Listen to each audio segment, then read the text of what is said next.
तनीषा जब 13-14 साल की हुई तो उसकी माँ को उसकी शादी की फिक्र हुई, मगर कहीं अच्छा रिश्ता मिल ही नहीं रहा था। अगर कोई मिलता तो लड़के या उसके घर में कोई अजीब घटनाएं जरूर हो जाती। उसकी वजह से सब डर जाते। सबसे छोटी औलाद होने की वजह से तनीषा की मम्मी अच्छे घर में शादी करना चाहती थी कि अब बुढ़ापे में न जाने कब दम निकल जाए, जिंदगी का क्या भरोसा। फिर मेरी लाडली बेटी की रखवाली कौन करेगा। भगवान ना करे अगर ससुराल से कभी ना बने तो मेरी बच्ची कहाँ जाएगी। बस इसी तरह की बातें माँ को परेशान किए जा रही थी। दिन पर लगाकर गुजर रहे थे। मम्मी की परेशानी में हर रोज बढ़ोतरी हुई जा रही थी। कहते हैं कि बेटियां पराया धन होती हैं, उन्होंने फलने फूलने में देर नहीं लगती, मगर उनके पैदा होते ही माँ बाप उनके बारे में सोचना शुरू कर देते हैं। खास तौर से गांव जैसे देहाती इलाकों में माँ बाप की तरफ से ज़्यादा लाड प्यार इकलौती औलाद को नसीब होता है, या फिर सबसे छोटी को। पापा को पैरालाइज हो गई थी। एक दिन बीमारी ज़्यादा बढ़ गई, फिर तबीयत ठीक नहीं हो सकी और फिर भगवान को प्यारे हो गए। मेरी मम्मी अब पहले से ज़्यादा परेशान हो गई। मेरे पापा की 13वीं और इन सब रस्मों से फ्री हुई तो तनीषा के भाई भी वापस आगरा शहर से चले गए। माँ और तनीषा ने यहाँ रहना ही अच्छा समझा। तनीषा के भाई शादी के बाद आगरा चले गए थे, मगर ऋचा दीदी को मम्मी ने कुछ दिन के लिए रोक लिया। जब वह भी वापस जाने लगी, मम्मी ने कहा कि आगरा में अपने आस पड़ोस में एक अच्छा रिश्ता ढूंढ लो। ऋचा दीदी चली गई। 1 महीने बाद फिर एक औरत के साथ आ गई। ये औरत दीदी के मोहल्ले की थी। वह थोड़े अमीर और अच्छे थे। लड़का अपने भाई बहनों में सबसे बड़ा था। घर वालों को इतना मालूम था कि किसी हॉस्पिटल में वार्ड कीपर है। मम्मी को देखते ही लड़का कुछ अच्छा लगा। फिर ऋचा दीदी ने भी कहा कि हमने कभी उसकी कोई शिकायत नहीं सुनी है और रिश्ता पक्का हो गया। 1 महीने की शादी की तारीख तय हो गई। दोनों तरफ शादी की तैयारियां शुरू हो गई। आखिर वह दिन भी आ गया जिस दिन मम्मी ने हर परेशानी से छुटकारा पाना था, मगर तकदीर का लिखा किसी को मालूम नहीं होता। मम्मी को क्या पता ये परेशानी मरते दम तक पीछा नहीं छोड़ेगी। आज सुबह 8 बजे तनीषा की बारात आ गई। बाराती 15-20 आदमी ही थे। खूब अच्छी खातिरदारी हुई बारातियों की। फिर फेरे हुए। उसके बाद जूता चुराई और सभी सहेलियों मेरी हम दोनों की जोड़ी पर बहुत खुश थे। लेकिन एक अजीब बात मेरी सहेलियों ने बताया कि तेरे दूल्हे के फेस पर थोड़ी सी भी मुस्कुराहट नहीं थी। विदाई का वक्त आ गया। तनीषा मम्मी और सहेलियों को रोता हुआ छोड़कर विदा हो गई। पूरे सफ़र में तनीषा को उसके पापा की बहुत याद आ रही थी। पापा का चेहरा बार बार मेरे आंखों के सामने घूम रहा था। मैं अपनी ज़िंदगी में पहली मर्तबा इतनी दूर की सफ़र कर रही थी। नेपाल, उसके बाद आगरा शहर काफ़ी दूरी पर था। हम शाम को 10-11 बजे आगरा में पहुंच गए थे। ससुराल में पहुंचकर तनीषा की बड़ी आवभगत हुई। दूल्हा रोहन तो घर पहुंचकर सीधा अपने कमरे में जा लेट गया। सफ़र की थकान की वजह से जल्दी नींद आ गई। इधर तनीषा अपने ससुराल के नंद और देवर देवरानियों से मिल रही थी। फिर रात हो गई। उसको उसके कमरे में पहुंचा दिया गया। रोहन दुनिया से बेखबर होकर सो रहा था। इधर सफ़र की थकान के बावजूद भी नींद तनीषा से कोसों दूर थी। हर कोई अजनबी और जो अपना था वो बेसूध पड़ा था। उसी दौरान तनीषा अपने बीते हुए कल में खो गई कि दरवाजे पर किसी की आने की आहट हुई। जिस कमरे में तनीषा बैठी थी उस कमरे में 2 दरवाजे थे। एक दरवाज़ा आगे की साइड खुलता था और दूसरा दरवाज़ा घर के पीछे के साइड में खुलता था। इस वक्त कौन हो सकता है? इस वक्त तनीषा एकदम चौंकी। पहले सोचा खुद ही उठकर देख लूं, फिर ख्याल आया मेरे लिए तो यहाँ सब नया है, पता नहीं कौन होगा। फिर रुक गई और रोहन को जगाया कि पता करें। उसी दौरान उस दरवाज़ा पर किसी ने नॉक किया। रोहन उठकर गया बाहर। किसी आदमी ने रोहन से कुछ बात की। बस 1-2 लम्हे बाद आदमी चला गया। गली में अंधेरा होने की वजह से तनीषा कुछ भी न देख पाई। रोहन वापस आया तो उसने बेधड़क होकर सवाल कर दिया, कौन था और इस वक्त क्यों आया था? और अपने पति पत्नी का पहला बातचीत करने का अंदाज था। रोहन उसकी तरफ देखे बगैर ही फिर वापस आकर लेट गया। सब ठीक है तो? आपकी तबीयत तो ठीक है ना? रोहन चिल्लाया कि तुम्हारे हर सवाल का जवाब देना मैं ज़रूरी नहीं समझता। ध्यान से मेरी बात सुनो। शादी, दुल्हन, लड़कियां वगैरह मेरे नज़दीक कुछ भी नहीं है। तुम्हें रोटी, कपड़ा, छत मिलेगी। और हाँ, मैं क्या करता हूँ, कहाँ खाता हूँ, देर से क्यों आता हूँ, आइंदा मुझसे किसी भी तरह का कोई सवाल मत करना, वरना तुम खुद जिम्मेदार होगी। जब जी चाहे मायके और जब जी चाहे ससुराल आती जाती रहो, कोई रोक टोक नहीं है। लेकिन ये मत सोचना कि इन फिजूल कामों के लिए मैं तुम्हारे साथ चलूँगा। और ये एक मिट्टी की मूर्ति की तरह न जाने किन किन सोचों में गुम थी। सारे ख्वाब चकनाचूर हो गए। अब कुछ भी तो ना बचा था। उसके पास आंसू थे जो कि कब के दामन को भिगो चुके थे और रुकने का नाम ही नहीं ले रहे थे। न जाने कौन सा पहर रात को उसकी आंख लग गई। उसका अपना उसके पास तो कुछ भी ना बचा था। एक मासूम सी जान बिना जेल के कैद हो चुकी थी। जब सूरज सर पर आ गया तो किसी के झकझोरने से उसकी आंख खुली। देखा तो ऋचा की दीदी उसे जगाने आई थी। तनीषा उठो, फ्रेश हो जाओ। तनीषा उठी। कुछ देर के बाद वापस आई तो देखा तो उसका चेहरा उतरा हुआ था। वह सदियों की बीमार लग रही थी। अरे मेरी प्यारी बहन, मेरे पास आकर बैठो। ऋचा दीदी ने उसे अपने सामने बिठाया और बोली कि बताओ रात कैसी गुजरी है? तुम रोहन को पसंद तो आ गई ना? अच्छा बताओ, मुंह दिखाई में क्या दिया रोहन ने तुम्हें? गालियाँ। तनीषा इतनी ही कह सकी और अपने दीदी ऋचा से लिपट गई और रो रो कर अपने दिल का गुब्बार हल्का कर लिया। अरे क्या हो गया तनीषा, मुझे सब बताओ तो सही। लेकिन वह कुछ ना कह सकी और बोली, दीदी मेरा यहाँ दम घुट रहा है, मुझे मम्मी के पास वापस जाना है। हाँ हाँ, आज तो तुम्हारा ससुराल वालों का रिसेप्शन पार्टी है तो यहाँ मेहमान आएंगे। मैं तुम्हें कल सुबह ही भेज दूँगी। और हिम्मत ना हारो। पता है जब मैं यहाँ आई थी तो बिल्कुल अकेली थी। पता है पूरा 1 महीना रो रो के गुजारा था। अब वही आगरा, वही घर, तुम्हारे साथ तो हम सब हैं ना। चलो उठो, शाबाश, जल्दी से तैयार होकर बाहर आ जाओ। सब लोग तुम्हारा इंतज़ार कर रहे हैं। तनीषा किन सोचों में गुम थी, उसे पता भी ना चला कब शाम हो गई। मेहमान जा चुके थे। उसे एक बार फिर उसके कमरे में पहुंचा दिया गया।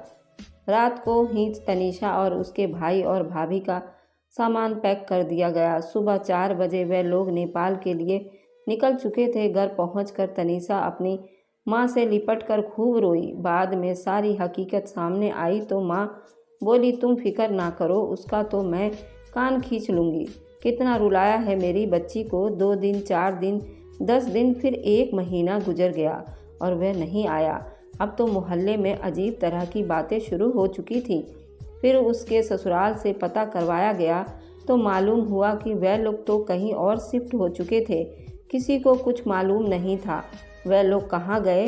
फिर इन लोगों ने केस कर दिया, लेकिन केस करने के बाद भी उन लोगों का अता पता नहीं हुआ।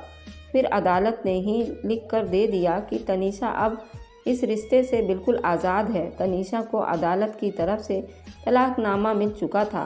फिर 1 साल ऐसे ही गुजर गया। आगरा वालों का कोई अता पता मालूम नहीं हुआ। फिर वहीं माँ और बेटी की शादी की टेंशन काफ़ी बढ़ चुकी थी। फिर एक जगह से रिश्ता आया। लड़का पहले से ही शादीशुदा था, मगर उस पर कोई औलाद नहीं थी। अपना घर था, अपनी दुकान थी। रवि के 2 भाई और 2 बहन थी। उन सब की शादी हो चुकी थी और वे अपना अलग अलग घर में रहते थे। रवि अकेला रहता था और उसके माँ बाप कुछ ही दिनों पहले भगवान को प्यारे हो चुके थे।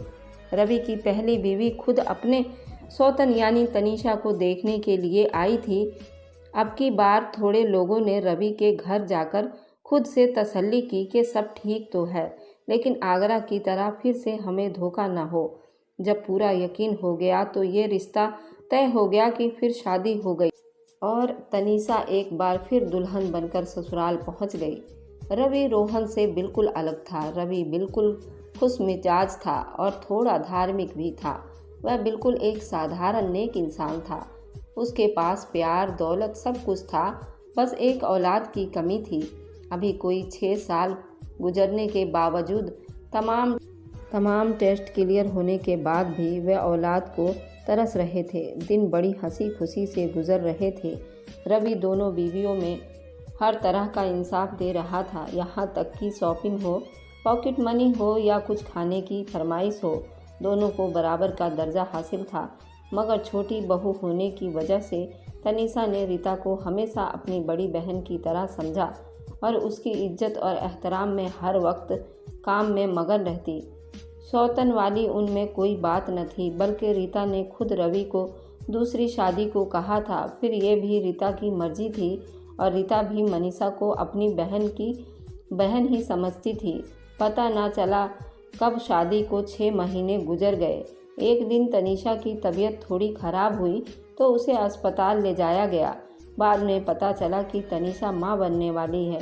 पति और रीता ये खबर सुनकर बहुत खुश हुए कि चंद महीने बाद ही उनके यहाँ एक नन्हा खिलौना आने वाला है, जिसका रवि को बेचैनी से इंतजार था। ये खबर आग की तरह मोहल्ले में फैल गई। हर कोई रवि को मुबारकबाद दे रहा था। एक औरत जिससे मोहल्ले में किसी से ना बनती थी, उसको भी ये मालूम हो गया, जिसका काम बस लोगों को आपस में लड़वाना था और फिर बाद में तमाशा देखना था, वह भी दुकान पर आई और रवि को मुबारकबाद दी। बस फिर क्या था, उसने रीता को बरगलाना शुरू कर दिया। अब तो वह हर रोज़ दुकान पर आने लगी। किसी न किसी बहाने रीता से ढेरों बातें करती। वह रीता से कहती कि जब यहाँ बच्चा दुनिया में आएगा तो तुम एक नौकरानी होकर रह जाओगी, तुम्हारी कदर ख़त्म हो जाएगी। रवि का सारा ध्यान तनीषा और बच्चे पर हो जाएगी। दूसरे लोगों की मिसालें देती, जिसका असर हुआ कि रीता उस औरत के बहकावे में आ गई और यहीं से उस घर की बर्बादी शुरू हुई। एक हंसता खेलता परिवार उस जालिम औरत से बर्दाश्त ना हुआ और किसी के घर को उजाड़कर पता नहीं ऐसे लोगों को क्या मिलता है। इसी बात पर घर में तू मैं शुरू हो गई, जो आगे जाकर लड़ाई की सूरत में बदल गई। रवि की सारी हमदर्दी तनीषा के साथ थी, जिससे रीता को उस औरत की बातें सच लगने लगी। वह दोनों को समझाता कि लड़ाई अच्छी नहीं, दोनों मिलजुल कर रहो। मगर रीता अब बहुत तेज हो चुकी थी। वह तय कर चुकी थी कि जो भी हो जाए, उस बच्चे को इस दुनिया में नहीं आने दूंगी, चाहे कुछ भी हो। और तनीषा के पास उसके कमरे में आ बैठी और बोली कि तनीषा, तुम मुझे गलत मत समझो। तुम्हें पता है कितनी देर हो चुकी है और तुमने अभी तक खाना नहीं खाया। अपनी सेहत का ख्याल भी नहीं है तुम्हें। ऐसे तो तुम कमज़ोर हो जाओगी ना, और बच्चों की सेहत पर भी बुरा असर पड़ेगा। आज से शाम का खाना मैं बनाया करूँगी, तुम आराम करो। तनीषा ने कहा, जी दीदी, अच्छा मैं ऐसा ही करूँगी। आज वह अपने गलत इरादे इस्तेमाल कर रही थी। उसने जल्दी जल्दी शाम का खाना बनाया। प्लेट में डालते वक्त खाने में जहर मिला दिया। खाना लेकर तनीषा के कमरे की तरफ चली गई। पहले ये होता था कि शाम का खाना तीनों एक साथ खाते थे। अब चूँकि रीता का हुक्म था और नसीहत भी थी, आज उससे अकेले खाना पड़ रहा था। उसे क्या खबर थी कि उसके खाने में जहर है, जिसे खाते ही वह इस दुनिया से हमेशा के लिए विदा हो जाएगी। तनीषा खाने का पहला लुकमा मुंह में डालने वाली थी कि सामने का दरवाज़ा खुला और रवि और आर्यन भी अंदर आ गए। आर्यन, जबकि रीता का भाई था, वह अंदर आते ही बोला कि वाह भाई, आज अकेले ही खाना खाया जा रहा है, हम भी खा सकते हैं। तनीषा खाना छोड़कर खड़ी हो गई, बोली कि आप लोग खाएं, हम बाद में खा लेंगे।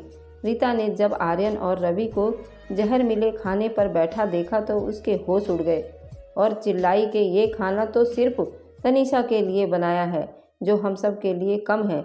आप लोग बैठे बातें करें, मैं खाना बना लाती हूँ। छोड़िए, आप भी बहुत देर हो जाएगी, बहुत भूख लगी है। आर्यन को बोला। आर्यन, कोई देर नहीं लगती, मैं खाना तैयार करके लाती हूँ। वह चली गई। वह दोनों भी बातों में बिजी हो गए। इधर वह किचन में अपना काम कर रही थी। रीता को अपनी नाकामी पर अफसोस हो रहा था और वह होशियारी से आर्यन और रवि से भी बच गई। आर्यन और रवि भी उस खाने को ना छू सके।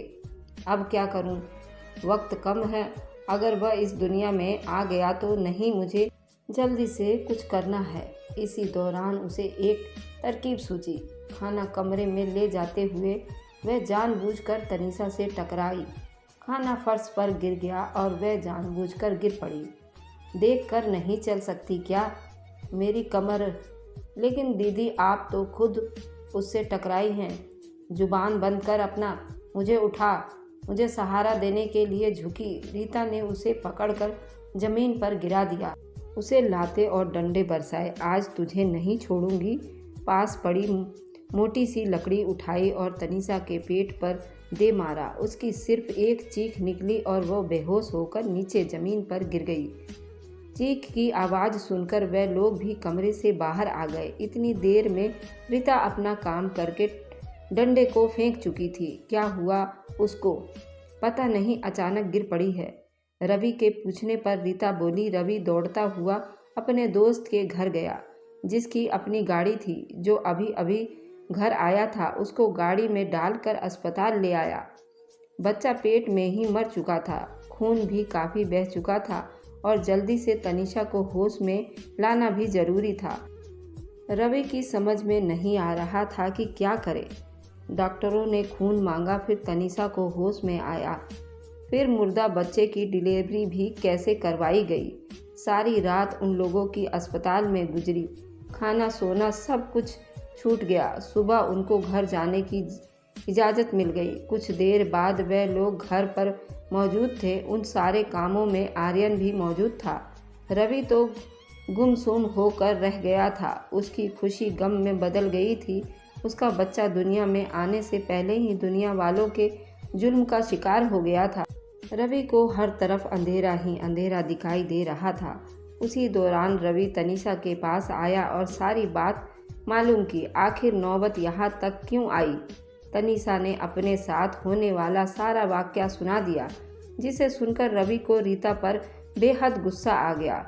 उसने फौरन रीता को मारना पीटना शुरू कर दिया। आखिर मैंने तुम्हारी कौन सी बात नहीं मानी जो तुमने मुझे ये सज़ा दी?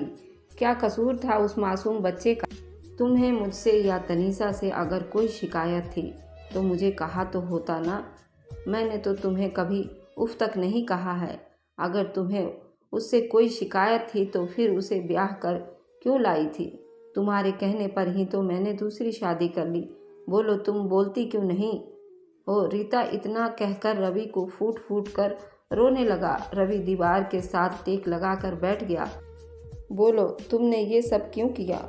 इस बार तो आर्यन भी उससे बहुत गुस्सा था। रवि ने फिर एक बार पूछा। बोला, सच बता दे कि तूने ऐसा क्यों किया है, वरना या तो मैं खुदकशी कर लूँगा या तुझे मार दूँगा। रवि पास पड़ी ईंट उठाकर रीता की तरफ बढ़ने लगा। तू सच बताएगी या फिर हम दोनों में से कोई एक रहेगा? वह अपने आप से बाहर हो चुका था। रीता उसे इस हाल में देखकर सहम गई और बोलने लगी कि अपने मुकाम को खोता हुआ नहीं देख सकती थी। किसी के बहकावे में आ गई थी।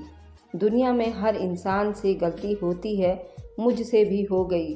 रवि बोला कि काश एक बार तुम इस बच्चे को दुनिया में आने तो देती, मुझे एक मौका तो देती, एक बार तो आजमाती। तुमने खुद ही अपना मुकाम खो दिया है और कुछ भी परवान चढ़ने नहीं दिया।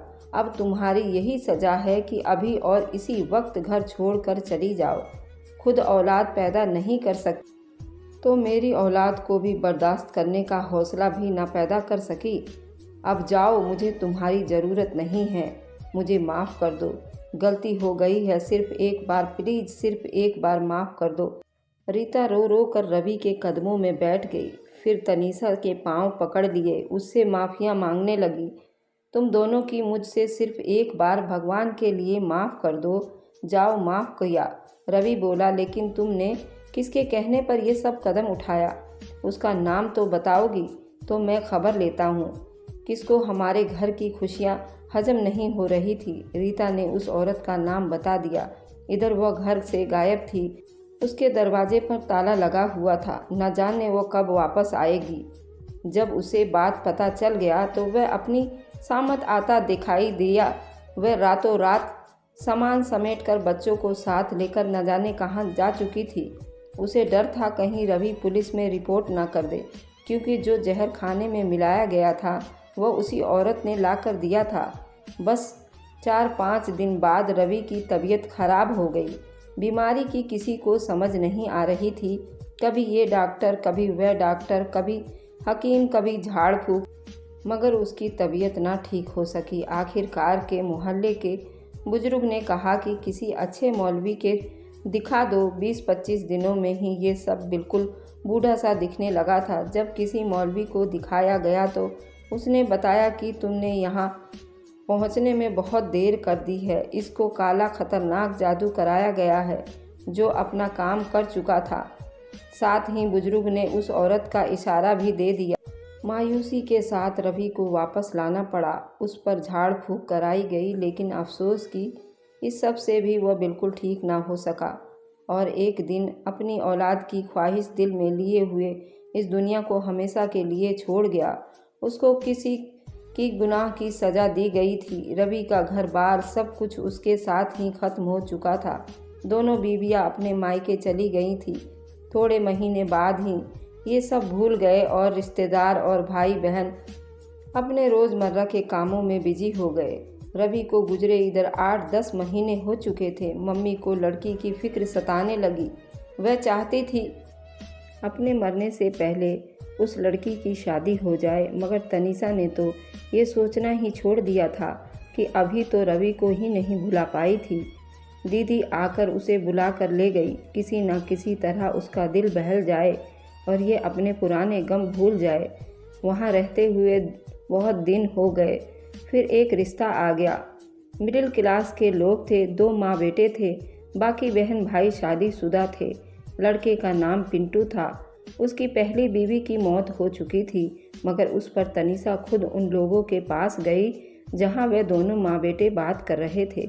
उनकी बात सुनने के बाद तनीषा ने मना कर दिया कि मैं अब शादी नहीं करूँगी। शायद मेरा नसीब ही ऐसा लिख गया है। अब तो बर्दाश्त करने की मुझ में हिम्मत नहीं है।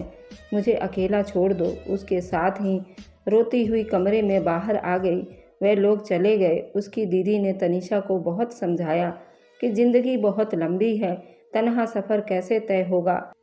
जो हुआ उस पर सब्र करो और यही सोचकर आगे किया करना। इसी दौरान एक दिन पिंटू भी उनके घर आ गया। उसने तनीषा से बात किया, देखो वक्त हमेशा एक सा नहीं रहता। तुम्हें दुखों के सिवा कुछ नहीं मिला और मुझे भी एक बार ठोकर लग चुकी है। अगर हम एक दूसरे का सहारा बन जाएं तो हमारा बीता हुआ कल हम आराम से भुला सकते हैं। मैं तुम्हें खुश रखने की पूरी कोशिश करूँगा। मुझे तुम्हारे जवाब का इंतज़ार रहेगा। ये कहकर वह चला गया। जैसे तैसे करके उसे राज़ी कर लिया गया।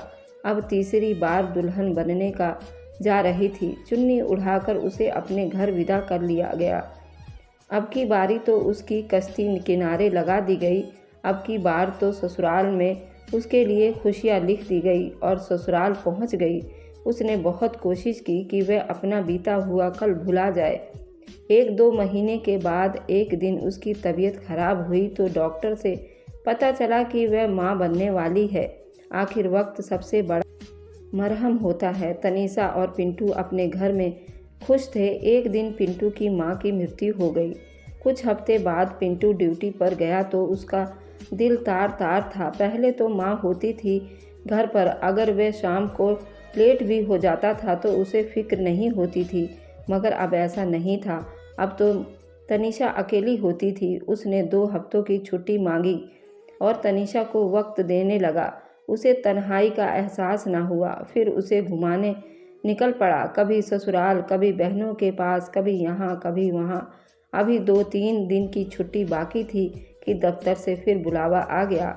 अगले दिन उसे ड्यूटी पर जाना था। उसके ऑफिसर का काम बहुत बड़ा हो गया था और ये एक ड्राइवर था, तो कभी यहाँ और कभी वहाँ देर रात तक घर आने लगा था और ड्राइविंग करने से थक जाता था और वह उस दिन घर वापस आ रहा था। 9 बज चुके थे। बार बार एहसास हो रहा था कि मैं काफ़ी देर लौटा जा रहा हूँ। तनीषा घर में अकेली है, पता नहीं उसका टाइम कैसे गुजर रहा होगा। नहीं, मैं उसे अकेला नहीं छोड़ सकता। माँ बनने वाली है, मुझे उसे अकेला नहीं छोड़ना चाहिए और ये नौकरी छोड़ दूँगा। और उसने अपने दिल में बिल्कुल पक्का इरादा कर लिया था। इतनी देर में वह घर पहुँच गया। अगले दिन छुट्टी थी जो उसके घर रहकर गुजारी। दूसरी सुबह वह जल्दी से तैयार न हो जाए। आज तनीषा को सुबह क्यों अच्छा लग रहा था, जो टकाटक बांधे उसे देखे जा रही थी। जब पति ने गौर किया तो कहने लगी, आज तो भगवान खैर करे, ऐसे तुमने पहले तो कभी नहीं किया। वह जाने लगा। जाते जाते तनीषा से बोला, ओके, जल्दी घर आऊँगा। शाम को ढेर सारी बातें करेंगे, लेकिन अगर भूख लगे तो कुछ खा लेना, वरना तुम्हारा बच्चा भी भूख के मारे मर जाएगा। उसने तनीषा के पेट की तरफ इशारा किया और फिर वह चला गया। शायद आज पहली बार उसे दरवाजे तक छोड़ने आई थी। वहीं खड़े उसे दूर तक जाता देखती रही। पिंटू ड्यूटी पहुंच गया। वहां सरकारी दफ्तरों के गैरकानूनी तरीके से कटाई हो रही थी। वह लोग वहां पहुंचकर सारा दिन अपने काम में बिजी हो गए।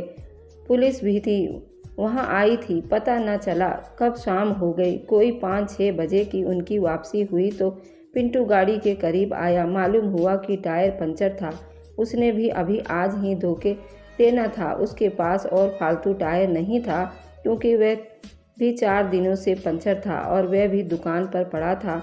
मैं जल्दी टायर खोलने लगा, लेकिन यहाँ करीब में कोई दुकान भी नहीं था। टायर उठाकर वीरान सड़कों पर आ गया। बस में सवार होकर हैदराबाद पहुँच गया। जब उसकी वापसी हुई तो टायर साथ होने की वजह से उसे कोई सवारी नहीं मिल रहा था। धीरे धीरे अंधेरा छाने लगा। यात्री की तादाद बढ़ने लगी, जबकि गाड़ी 1-2 ही गुजर रही थी। वह बस मुसाफिरों से भी भरी हुई थी और सारी गाड़ियां लिफ्ट मांगने पर भी मना कर दे रही थी।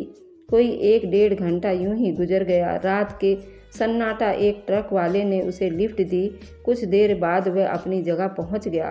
पहुंचकर उतर गया। अब उसे टायर उठाकर 80 मीटर अपनी गाड़ी के पास जाना था। रास्ता भी कच्चा और थोड़ा अंधेरा था, झाड़ियों से गुजर रहा था। आखिर वह अपनी कार तक पहुंच गया। अब वहां से निकलना तो रात के 11 बजने वाले थे। पैदल और इधर उधर भूख की वजह से वो बेहाल भी हो रहा था। यहाँ इतना घना-घोर जंगल था कि उसे दोपहर को भी कुछ नहीं खाया था। इस वजह से वह घर जल्दी पहुंचना चाह रहा था और अपनी गाड़ी की रफ्तार भी उसने बहुत तेज रखी थी। लेकिन वह घर पहुंचने में नाकाम हो रहा था। न जाने कब ये ख्यालों की दुनिया में चला गया। आज ही की तरह वह उस दिन भी वापस लेट आया था। उस दिन भी मम्मी बड़ी बहन के घर गई हुई थी। आज ही की तरह उस दिन भी उसकी बीवी नीलम घर पर अकेली थी और वह दिन था। और ठीक आज ही की तरह उसकी दूसरी बीवी तनीषा भी उसे बड़े प्यार से घर से विदा किया था। आज ही की तरह इत्तेफाक से नीलम भी उसके बच्चे की मां बनने वाली थी। रात को बारिश हो रही थी। तनीषा अकेली थी। लाइट भी नहीं थी। हर तरफ अंधेरा था। बारिश जोर से हो रहा था। हर कोई अपने घर में चिपका हुआ था। नीलम का पांव फिसल गया था। उसने किसी को मदद के लिए पुकारा था, मगर उस वक्त उसके पास कोई नहीं था। उसे काफ़ी चोट आई थी। खून काफ़ी बह चुका था। नीलम को बुरा वक्त था और उसे मदद नहीं मिल सकती थी। बिजली खूब जोर से कड़क रही थी। जब वह घर पहुंचा तो वह आखिरी सांसें ले रही थी। उसको सहारा देते ही उसकी बाहों में उसकी जान छूटी थी। और उसी दिन की तरह तनीषा भी माँ बनने वाली है, घर पर अकेली है। तो क्या उस दिन की तरह मेरे घर पहुंचने तक ये तनीषा भी नहीं, मैं ऐसा नहीं होने दूंगा। मेरी नौकरी आज ही छोड़ूंगा अगर तनीषा को कुछ हो गया तो। बस इसी बात पर उसकी दुनिया उलट कर रह गई। एक एहसास ही न रहा कि गाड़ी की रफ्तार कितनी खतरनाक थी। स्पीड बहुत तेज थी और वह ख्यालों में गुम था। इतनी देर में सामने से कोई चीज़ करीब आ गई। उससे पहले कि वह हवास पर काबू पाता, बदहवास होकर गाड़ी पर कंट्रोल करना भूल गया। एक जोरदार धमाका हुआ। गाड़ी के सामने आते हुए ट्रक से टकराकर बिल्कुल तबाह हो गई थी और वह दोनों मौके पर ही जान गंवा बैठे थे। बस फिर क्या था, हर तरफ मायूसी फैल गई थी। तनीषा की जिंदगी में एक बार फिर अंधेरा सा छा गया। तनीषा को गहरा सदमा पहुंचा था। कुदरत उसकी किस्मत के साथ अजीब खेल खेल रही थी। उस बेचारी को कुछ भी न पता था कि क्या हो रहा है। वह गुमसुम एक कोने में बैठी थी। पिंटू के 13वीं के बाद तनीषा के भाई ने उसे अपने घर ले आया था। उसकी सेहत बहुत नाजुक हो रही थी। पिंटू की आखिरी निशानी यानी उसका होने वाला बच्चा ही उसके पास था। एक दिन उसकी तबीयत बहुत खराब हुई। डिलीवरी केस के लिए उसे अस्पताल ले जाया गया। कुछ देर बाद भगवान ने खूबसूरत बेटा से तनीषा की गोद भर दी, जो बिल्कुल शक्ल व सूरत में अपने पिता जैसा था। वहाँ जब छुट्टी मिली तो लोग अस्पताल के मेन गेट पर घर वापस के लिए टैक्सी का बंदोबस्त कर रहे थे कि अचानक एक शोर उठा। पता क्या था? वह मालूम हुआ कि एक पुलिस एक मुलजिम के तलाश में थी और वे मोटरसाइकिल पर सवार अस्पताल के गेट के सामने से गुजरने लगा था तो हवाई फायरिंग हुई। उसके साथ ही हर तरफ खामोशी छा गई। पुलिस की वैन रुक चुकी थी। पुलिस की गन से निकली गोली ने अपना काम कर दिया था। मोटरसाइकिल सवार रोड पर गिर चुका था।